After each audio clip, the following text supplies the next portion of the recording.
2022 Ford F150 rear brake replacement. As you see, it's got the electronic parking brake. I do have a scanner. I have the auto, as you can see, plugged in. But I'm going to show you how you can change these just in case you don't have a scanner. It's actually a couple ways. The way I'm going to do it is manual, no electronics needed. Number 4, Allen key. You got a bolt here on this actuator, and then it's another one right behind it where my ratchet is. Take those 2 bolts out. I got both the bolts out. That's what they look like. They're real small. You got blue Loctite on them. Take it out with a socket and ratchet.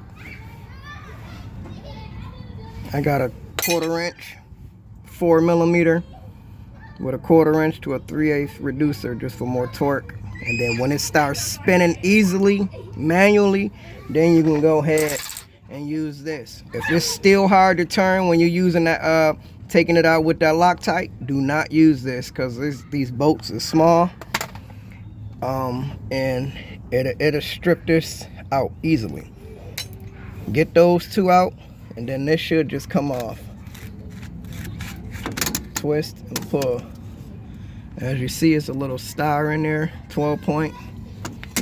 There should be a 12 point right behind it. I don't know if my phone will fit a focus, but this is the back of the actuator, and it is a 12 point 3/8. And what you're gonna do is you're gonna put it on there, tighten it up. All right, my bad, I was wrong. I said tighten it up. You want to loosen it up. Loosen it. You just keep turning and turning, and it will stop. Once it stops, you can go ahead and put a C-clamp on here. Now, you still got to be mindful because you don't want to mess up the head of this or the splines. But for demonstration purposes only, do not do what I'm doing. Do not, I repeat, do what I'm doing. I'm gonna use my C-clamp, and I'm gonna put it on here, and I'm gonna put it on the back of that spline, and I'm gonna twist it in slowly just so I can show you that this caliper will go in. Let me get this set up. Like I said, do not do what I'm doing. I just got it on the shaft. You could just take the socket, or I could even still put the socket over it to cover up the splines and the head and just press it in. But as you see, I'm gonna just turn. Let me hold this C-clamp with my knee. Oh shit, let me get a reset again. Let's see if y'all can see that piston push in. I'm going slow,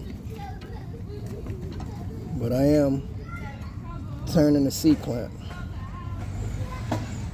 You should be able to see the top of the caliper start pulling out towards me, but the piston is going back.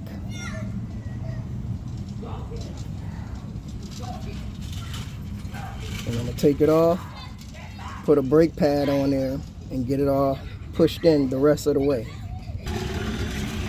Okay, using the 13, I'm gonna remove this bolt. You gotta take both of these bolts out, because if you don't, you're not going to be able to get the caliper out far enough because how short the line is.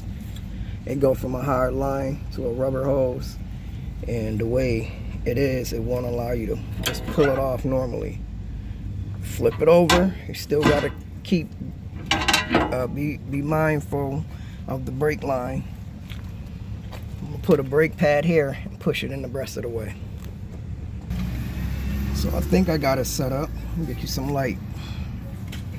And that piston should go in just a little bit more.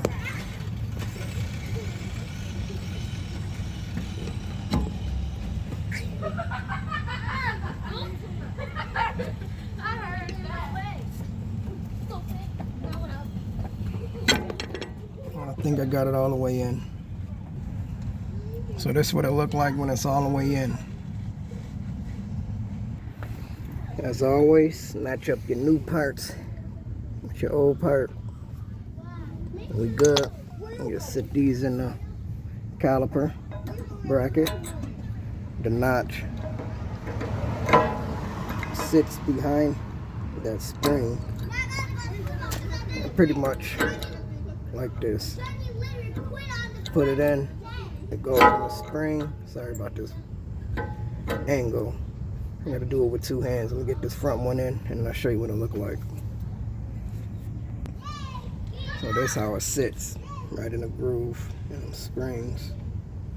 And then sometimes they fall out, but you got these little clips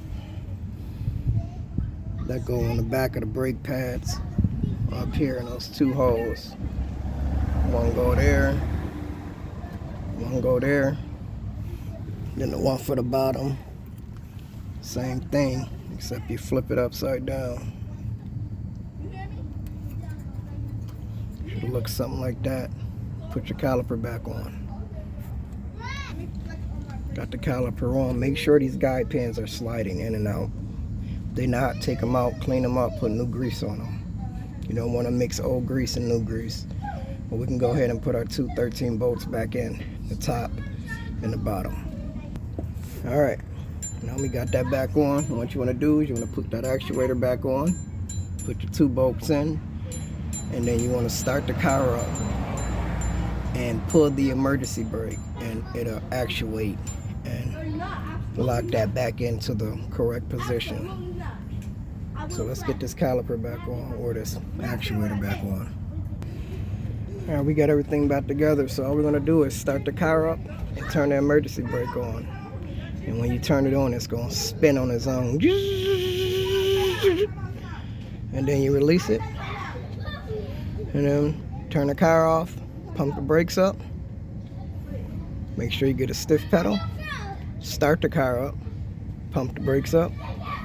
Make sure you got a stiff pedal. And that's it. 2022 F150 rear brakes with the actuator. Just showed you how to do it manually. Make sure you comment, like, and subscribe.